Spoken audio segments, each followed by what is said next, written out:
I'm Zach, your host of the Auxoral podcast, the voice of music artists, and this week I sit down with the absolute legend, Wyclef Jean. Now, Wyclef Jean has been making music for longer than I've been alive, which is not that long by most people's standards. I'm 24 years old, but just to think that Wyclef has been writing music, battle rapping, making instrumentals, playing guitar, coming up with the Fugees before I was even born, to me is crazy to think about. I spoke with Wyclef in the dressing room of the Wellmont Theater in New Jersey before the first stop on the Carnival Tour, which is for his most recent album.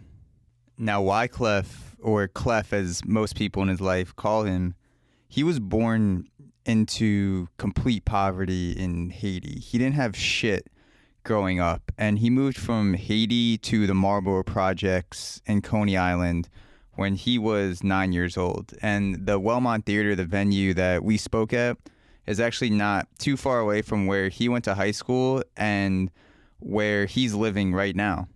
I'm a white kid that grew up in a well-off family in the suburbs of Long Island, New York, so I don't know a whole lot about what Wyclef went through when he was growing up in shitty situations in Haiti, moved to the projects, used music as a way to escape what he was going through.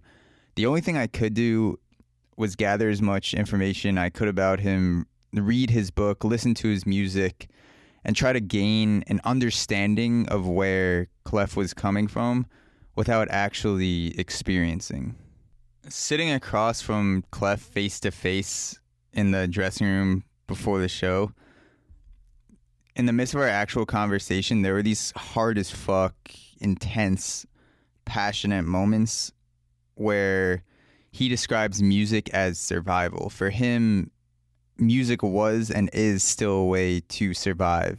He still carries that chip on his shoulder that everything he's built, the platform he's built, every song he's released, everything he's done can be taken away from him at any moment, and he carries himself like that. I hope this conversation paints a more detailed picture of who Wyclef is and gives you a deeper perspective on who he is, not only as a music artist, but as a person. And if you listen to the end, he spits some fucking bars. He absolutely goes in. I knew I was going to ask him to freestyle at some point during the podcast because I had heard that he always keeps 16 bars on him regardless. Like if someone battle raps him, he comes from a background of battle rap back in the day, he always has 16 bars on him ready to go. So as soon as the podcast ends, the conversation part, he goes right in and starts spitting, and you're definitely not going to want to miss that. I hope you enjoy this conversation, and I hope you never battle rap Wyclef Jean, because you're going to fucking lose. So how you doing today, Clef? Man, I feel so surreal right now. It's crazy because I'm seeing like a lot of my friends up here, you dig? Mm-hmm. Like coming back to Jersey is so crazy for me. Like that's kicking the first stop on tour.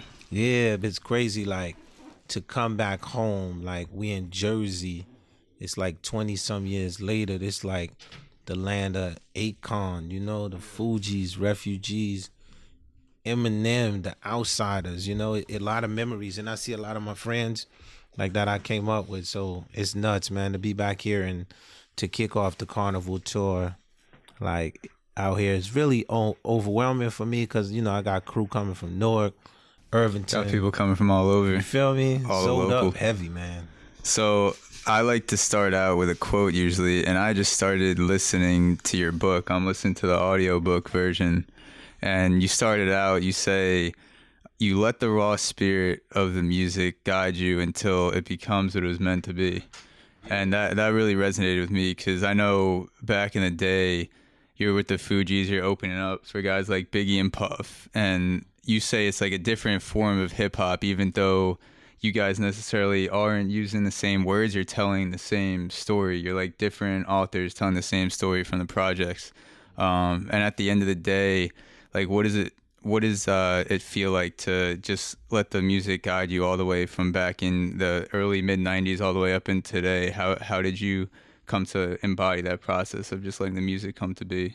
Well, I mean, for me, like music is survival. It was survival because literally, like when I say my mom took a gun out my hand and replaced it with a guitar, you know what I mean? I was that kid. Yeah, I was like just that kid.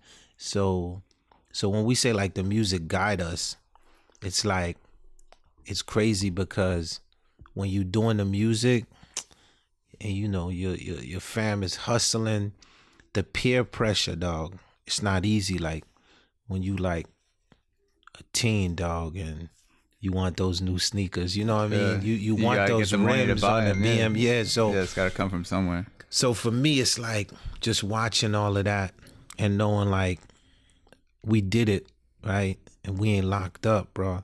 You know, I got cousins that are dead in prison. And like you said, when you say like Biggie, dog, like I could hear Biggie's voice like it was yesterday. I could hear Tupac's voice like we in the dressing room. You know what I mean? A Big L, you know what I'm saying? Like Big L, like I know like we was walking through Columbia. First time I saw Big L, I met Nas, you know what I mean? This is like early, you know what I mean? Like we out in Paris, Jay-Z, Damien Dash, they opening up for us, you know what I mean? Fuji's, I could hear Damien Dash voice like, yo, you making too much money, you need to buy a watch, you cheap, you know what I mean? Like it's like surreal, you know what I'm saying to you? It's dope. And even before that, I know you have a background in battle rap.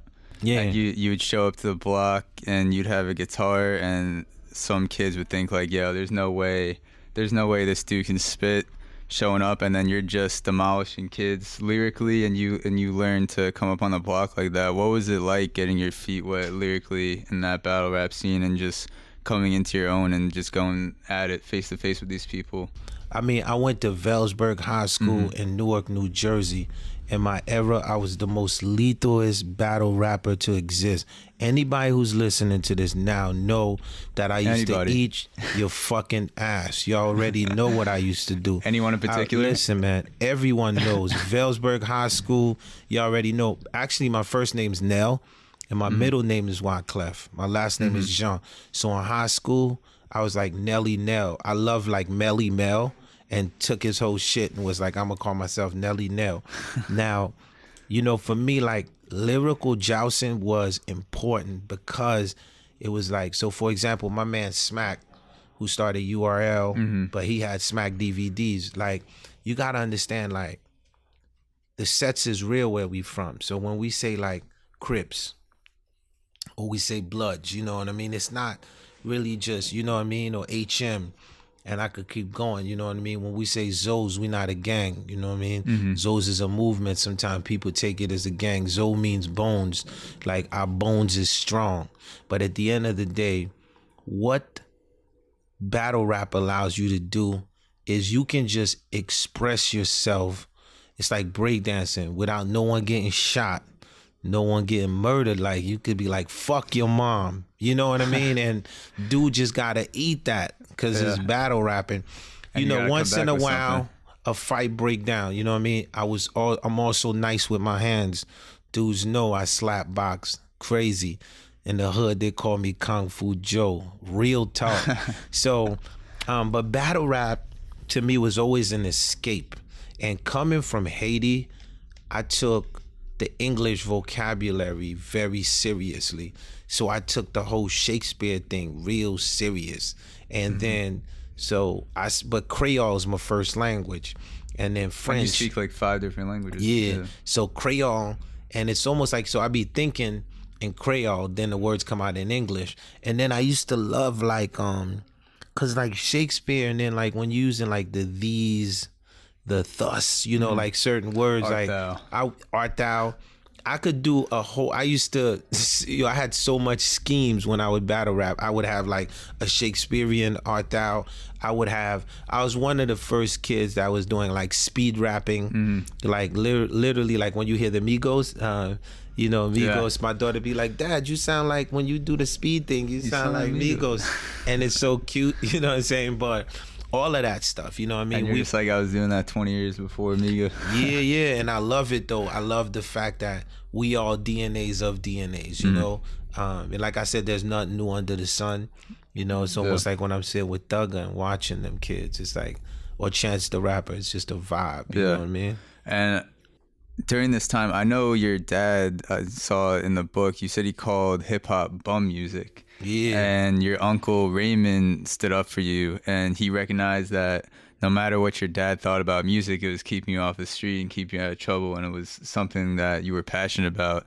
Did it bother you at all, or were you pissed off at your dad, or just that he wasn't seeing eye to eye to you? Because I know he was a preacher too, and he came from a whole different scene. Yo, straight up, man, they came from it was nuts. Like, everybody that's a PK, I would say the good thing about the church, Preacher's kid? Yeah, preacher kid. For all those who don't know the lingo. Yeah, the PKs. But dude, I would say the coolest thing that I learned from the church, because I grew up in the Nazarene church, was the exposure of missionaries.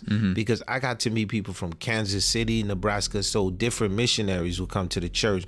But my dad was so religious, dog. Let me let you know how religious this dude was. My name is Wyclef John.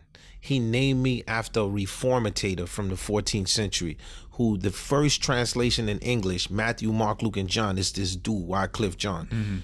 My dad is so religious, right, that he bought a funeral home. He made us live in a burnt funeral home. He converted it into a church. And we had church Monday, Wednesday, Friday, Saturday, Sunday. I mean, Saturday, Sunday, you might as well call it church club. Yeah. So, you know, yo, where you going? To the church club, baby.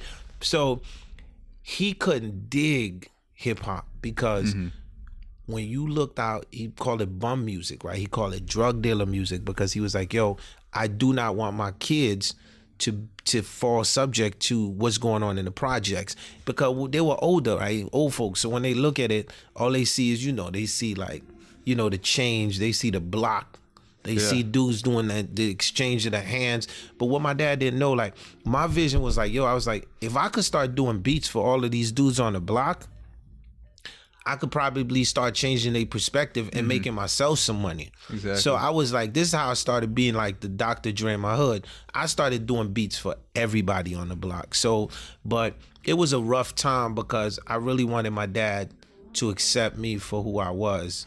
And it's rough, you know what I mean? As a teenager, you don't feel like you getting that accolade from your parents, you know what I mean? And going off the older, younger generation with you and your dad, I know Young Thug, obviously, you describe yourself as kind of an uncle-nephew relationship with Young Thug, and he reached out to you for the song Wyclef Jean, and he was describing the Haitian Revolution in 1804 and maybe all the stuff that you weren't expecting him to know about. What was that connection like with you and Thug in the studio, and what was that relationship? How did it come to be when he first reached out and was like, yo, I respect the shit out of you, like I want to make this song about you? And yo, these kids, they know I'm a real gangster. Like real G'd up. Like you ain't never hear Suge Knight smacking Wyclef Jean. You never hear Suge Knight showing up hanging Wyclef from a window. I was a Fuji when they was around. You never heard, dude, I ain't had no bodyguard, right? So I was looking up to, I had just a different mentality. So what happens is you can't trick the youth. The youth know the real and the fake. And when we say gangster, we ain't talking about Al Capone style gangster. We talking about real gangster, like in the sense of, you know, we built paramilitaries, like we try to take over countries, that kind. So the kids, at the end of the day, the original gang wasn't created to just bang bang. It was created to actually protect communities. So at the end of the day, so whether if it's like Young Thug, whether if it's like Kodak Black, all these kids, like they identify with me. There's a lot of things that we have in common, right? Because at the end of the day, I could have been them, right? Because we all come from this space of poverty, dude. It's no joke. It's the idea of, so when Thug is like, yo, I name my projects Haiti, man. That's how much I love Haiti. Like, I wish I was Haitian. He's trying to identify with it because there's something about the Haitian Revolution that he identifies with, because the idea of the Haitian Revolution is you're gonna go up against all odds. It's like you're going up against Napoleon, which is the most ruthless army ever known to mankind. At the time, there was equivalent to the Roman army, whatever the Roman army was in their era. So the Haitians was like, yo, we're not gonna go for that. So there's something about a revolution when a group of people stand up and they're like, we rather you kill us than we bow down to you. And so that was really my connection, like with the youth. So I don't be like singing if I was president. Dudes be like, yo, that dude really tried to become president. Like that dude is it. So for me, like I look up to Bob Marley. So if I met Bob Marley, I'd probably say the same things that Thugger said to me, like to him. You know what I mean? Yeah. So coming from where he came from. It's like you say, like you gotta embrace what's in front of you and behind you, both generations, because it's true. The youth keep the beat of the music, they keep the pulse of the music, and they know like what's popping. Yeah, and they know books. Yeah. So at the end of the day, whether if we're talking about The Prince by Machiavelli, right? So, or whether we talk, it don't really matter. The Celestine Prophecy, Vortex. It don't matter the era. The kids are gonna find it, right? And the kids relate to it. And just like, so the author, when he was doing it, like Santana was telling me, Santana was like, yo, we don't live in a time, in a space. Like we define time and space because we live eternal. So it's like this. I was saying to people, at the end of the day, whether if I had Grammys or I don't have Grammys, it don't matter. Whether if they play my music on the radio or they don't, it don't matter. Like Juve was a successful EP. You quoting line from Hendrix. That shit was never on the radio. How do you know it? Because at the end of the day, right, Bob Marley is still Bob Marley. He don't have no Grammys. Music. Bob Marley ain't no Grammys, but he's still Bob Marley. So the thing is, the music will always reach the generation if it's pure, right? And if you do real music, then you eternally constantly looking for the next. So for me, and I be seeing like my generation be fighting with kids on Twitter, and cause the kids be like, yo, we the best, you know what I'm saying? Like kids that say, yo, I'm the best rapper, I'm better than Biggie. You know, dude be like, yo, I'm better than what, are you kidding me? But at the end of the day, remember how we used to boast, and that's what hip hop's about. It's about that boasting. Yo, we in my dressing room. It's like crazy. Yo, close the door. People coming in. Close the door, right. please. Yeah, hectic out here, and they ain't even get started. So you work with an all-female label called Heads Music, and it's a true partnership. It's between artists and management. True partnership in the terms of like the creative process. And how does letting women take the reins, empowering women in music, especially, it could be such a toxic environment with masculinity in the music industry. How does this label allow you to make that connection with empowering women and tie into your journey and message as a music artist? Okay, so Lauryn Hill, Beyonce, Whitney Houston, Mary J. Blige, Shakira, I could go on and on. I got the touch with women, like, right? And what is the touch? The touch is, if you can understand that women just do it different than men, like at the end of the day, women put the extra touch to it, right? So like, cause we as men, we move a certain ways. There's just naturally things that we're good at. And what they good at is when they obsess with creating something, making a statement and having the world look at them a certain way. It's like my mama at the end of the day. So my mom, when she gonna make a statement, you're gonna hear her statement. I feel like, so when me, I was like, okay, with this partnership with Heads Music and me partnered up with these girls, at the end of the day, they speech to me was simple. Clef, we want you to do the same thing you did for Lauryn Hill, for Shakira, for all these girls, but we have the next of the generation. Now, for me, this is an easy sell because at the end of the day, Quincy Jones did Michael Jackson when he was 54. You know what I'm saying? I'm 48. So at the end of the day, for me, this is an incredible chance to work and develop new talent. Because I always say, for things to move forward, it's like the league, it's like basketball. Can you imagine, like, if we never have a draft and it's like we have to rely on the same players? It's like, okay, you're not getting the new talent. You're not giving the new talent. So at the end of the day, you can't have a world where it's like you say Wyclef Jean, Jay-Z, Beyonce, Rihanna, Like you only naming like 3 or 4, and you be like, oh, biggest pop girls. You can only name a few, and then you be like, hold up. So the thing is, I like Heads music because they don't focus on how many views the artist got. They ain't focused on, they'll come to you and say, if you have this raw talent, let us help build you a social media. Like let us help find you the exposure to see it. But they don't base it on what the labels do now, which is, oh, this person got 100 million views, let's grab them. Versus, where's the person who got 1 view and they don't give a fuck about no views?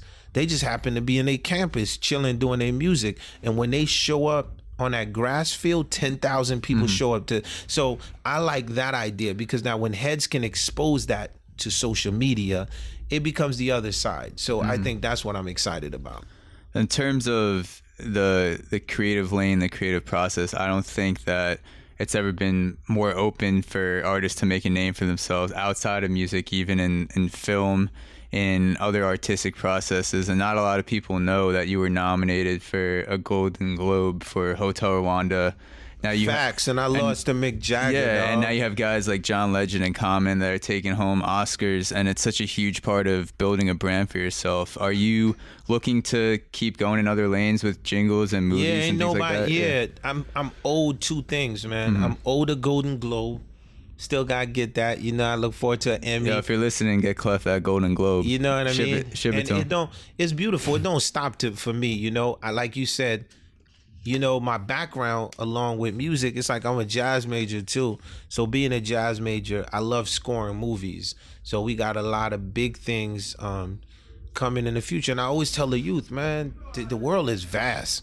And the music business is vast. It's not just music. It's like you said, acting, doing scoring. You could come up with animation. You know what I mean? And it's beautiful for me because I came up a techie in the sense of equipment. And then so for me, like, tech and music just goes together like now, like hand in a glove, which is dope for me. You know what I mean? Because it lets you get into those other lanes too, and it's not like you're learning everything over from scratch. My man just put me up on a new app. It's a looper app, and literally you can loop your voice, and then another track you keep looping, almost and like you just make your own we used to do in the instrumental. cafeteria. So all of these things, it's like the software is, so now the coding is being created by guys like us, more like guys who understand music and then who understands the pulse of the human, right? Because remember, like coding a long time ago is just right, engineers. So now what happens when you have the music guys that understand the coding, it becomes different. So you have a lot of guys today that knock music like Young Thug, and they say that people aren't focused on the lyrics. And I think that, and I've heard you say this also, that we're also in like a melody wave, or kind of like the melodies become the dominant force, even though the lyrics are still there too. And you hear people nowadays like Young Thug that have an entirely different musical approach, but their melodies are popping and they're sick. Like you go into the club, like you want to hear this music. It's like an escapism.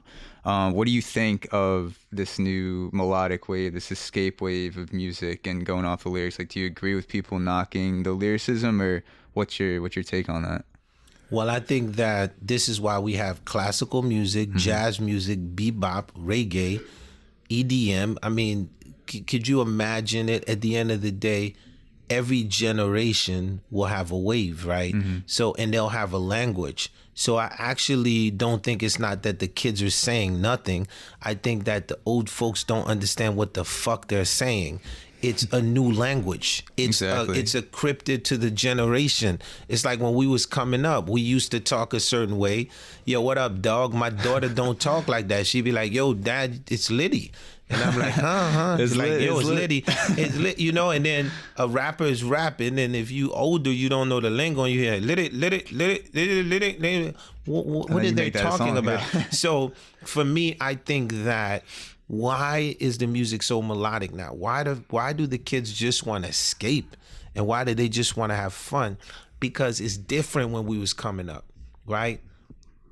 The tower was still up when we was coming up. You see what I'm saying? Like, we have to turn on the news, and every 2 seconds, like, you're just bombarded they're making with you fucked feel up like shit, you fucked up. Like, there's really, so the only place that you have some kind of like release where you just feel like, yo, I'm gonna lose it for the night and I don't give a fuck, happens to be the club. So the club now happens to be the safest place of imagination. It's one of the safest places of imagination where you could go lose yourself, because you no longer want to watch TV, because you don't lose yourself. This is why Netflix does so good, because at the end of the day, you rather watch something that has nothing to do with nothing than opposed to, you want to watch something that has to do with creativity of the human, opposed to a government structure telling you this is what you should see today. You know what I mean? And going off that melodic wave, I know you sampled sounds from Jupiter for Borrowed Time for part of the behind the melody, and that was part of the instrumental. And I was reading that you went into a room with scientists from NASA because Apple Music hit you up and said, like, yo, they have this this spaceship that records sounds from Jupiter. And you smoked an L right before, and you went into this room, and you were just hearing all this crazy shit, these actual sounds from the planet of Jupiter. Like, what was going through your mind when you're just in that room, like high as fuck, just listening to these sounds and trying to maybe think of a way to use them on a record? I mean, just thought of Einstein, man, the law of relativity, you dig?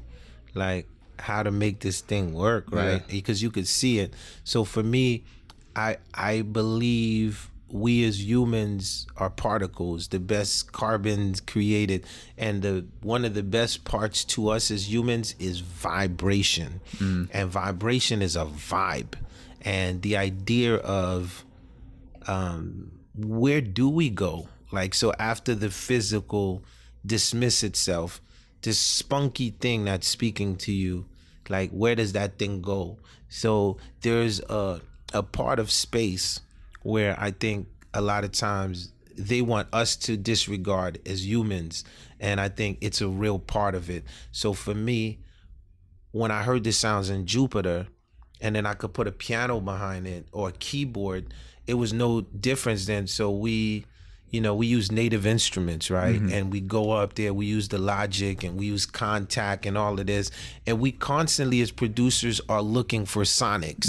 Like, let's put a wind behind this. Let's put, when we muffle this keyboard sound, is there some kind of drone that could come into it? So it was incredible to hear a lot of like what's going on in Jupiter and be able to sample a lot of that frequency. You know what I mean? Man, I could just tell y'all, the crazy thing was like, there was like, yo, some stuff you gonna hear you can't really like talk about. You feel me? Yeah. Because some of the sounds just sounded like it sounded like it was more than just sound. It sounded like life. You like feel what I'm saying? Was like talking back to you. Yeah, because we understand it, right? Because when we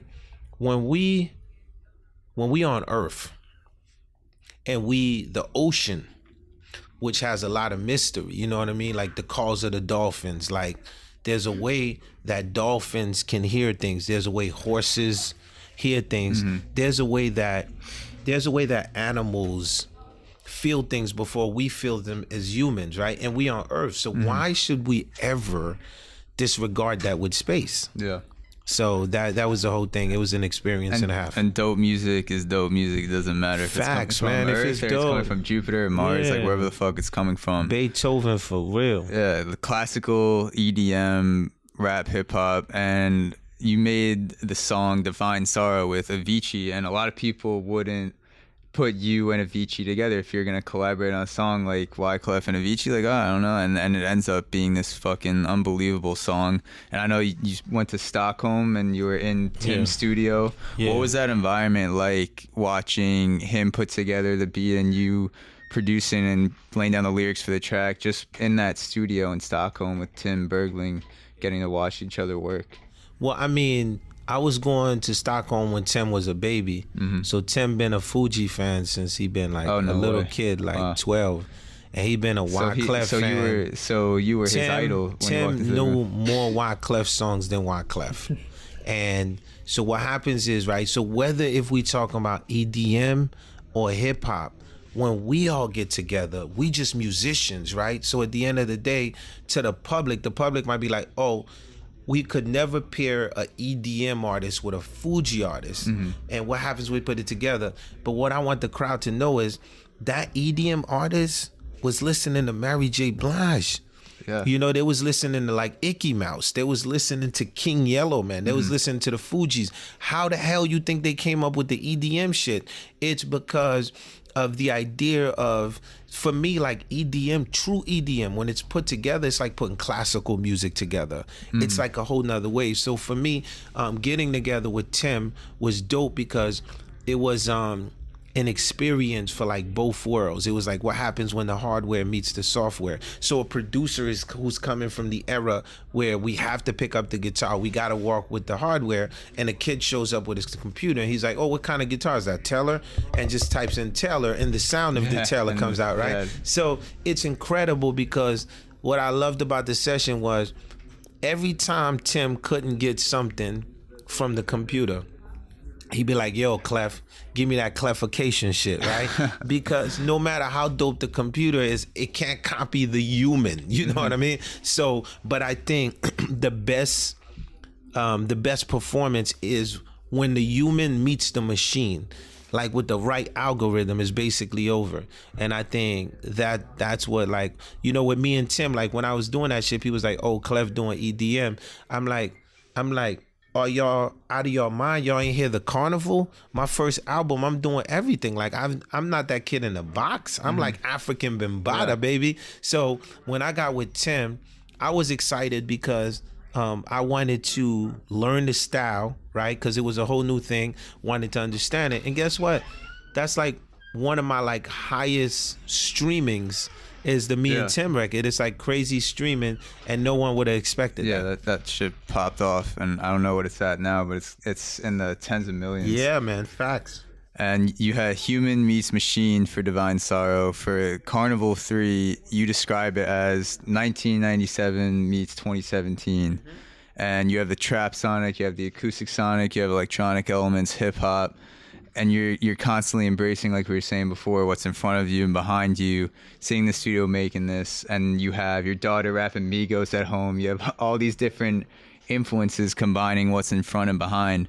How will this album and this tour bring together people all the way from 13 years old to 60, 56 years old? Because not many artists can bring together people that are 40 years apart, and you're doing that. Yeah, I think the way it happens is a true love for the music and learning it, right? So I'll give you an example.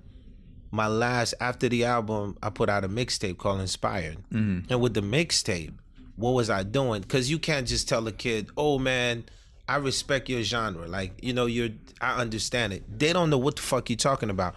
But now when you hear me barring up Kendrick Lamar DNA and put my own words, when you hear me barring up ASAP, you know, ASAP Ferg, when you hear me like, you know, barring up Kodak Black, then the kid just has a different response. They're like, oh shit, this dude can bar up. Now they not even looking at what era you from, because if you nice, you nice. And but nice don't mean you saying it in theory. You gotta prove it to them. It's like, or you can't be like, I can cross on you in basketball. You just saying a word. You gotta do it. You gotta cross on it. Yeah. So I figured a good way, bless you. I figured a good way to end off the podcast. I heard that when you were running for president of Haiti, you had two laptops. You had one that you would have your policy on, trying to study, and then you'd have another with battle rap lyrics and stuff like that. And you say you always have 16 bars on you ready to go. Is that your guitar right there? Yeah, you know what? I got a scheme for y'all. I just wrote this one. Yeah, a scheme This for me? is brand new. I got a scheme for you. So I just wrote this, and I think I'm going to bust this scheme. So this scheme is called 21. It's called 21? I just did it for my boys, right? So everybody that's listening right here, what I want y'all to do is every time I count a number and put it back, you going to put it in your head. And then I ain't going to stop till I get to 21. Now, this is the new scheme that I got with my boys. So, all right. Y'all, you ready, man? Let's do it. All right, pay attention. Let's go. I hope you pretty like spaced out on this one. Here we go. Now I'm the one. I know what you thinking. Me too. But in this game of numbers, they could only be a few. See, I'm 1 plus 2. Now what's the riddle, kid? I'm one man on 2 sticks. What's that? 3. The crucifix. At least that's what they told me in Sunday school. Forgive my foes, but 4 5s pointed at Pinocchio's nose. I got the 6th sense, go to lucky 7. That's the number of completion. Adam ate the apple, so they cast him from the Garden of Eden. Jealousy got him waving his 9. Cain killed Abel. Now let's take it back to the 1, but add a 0. That's 10. 2 1s ain't enough to make it rain. Microphone check 1 2, hip hop lives in my vein. I'm from the era niggas scrap with their hands. Play Friday the 13th, get Cobra clutch, nigga, or body slam. But kids don't use their hands no more. It's M14s and M15s. Guns, roses at your sweet 16. See, I was born on October 17. That's the day them niggas killed our leader, Jean-Jacques Dessalines. Monsters, they live under the bed. They 18s. So in the 19th hour, think Malcolm X by any means. 20/20 vision, they say the good die young. So I had to trick death. That's how I made it past 21. Oh, shit. Bar it up, baby. You heard it here first. That's 21 bars, time. baby. You First time right here. Play that back and study it, baby. Play it back, baby. Thank you so much for listening to this episode and this conversation with Wyclef Jean. And for anyone who subscribed, rated, or commented on this podcast, I fucking love you. It helps so much to get the word out. It helps so much for people to discover us. When you rate us, when you comment, when you subscribe on iTunes, Google Play, Stitcher, wherever you're listening to this podcast in podcast land, it makes such a big difference for people to find out about us. So thank you so much. I really do appreciate it. I'd love to hear your feedback on the podcast. You can hit me up at zach@auxoro.com, AUXORO, and you can follow us at Auxoro Mag on Twitter and Facebook, and at Auxoro on Insta. And you can also go to our main website, auxoro.com, where we have written content, written articles, videos linked to the podcast. It's basically our main hub where we source all of the content that we put out on every music artist that we cover. This episode was mixed and mastered by Matt Grossfeld, and the music was produced by David Grossfeld.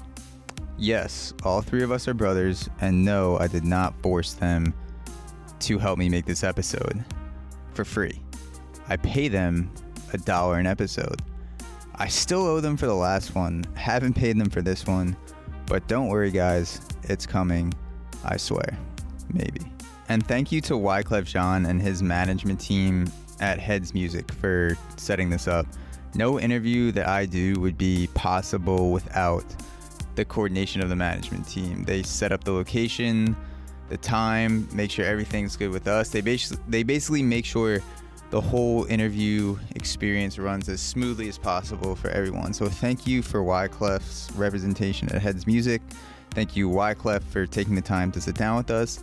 And thank you for the chicken wings and the mac and cheese, because I don't know where you guys got that from, but Wyclef and his boys brought in mac and cheese and chicken wings after the interview was over, before the show, and it was fucking delicious. So thank you so much for feeding us, and I hope to hear from you. Like I said, you can hit me up at zach@auxoro.com, and I'll see you next time.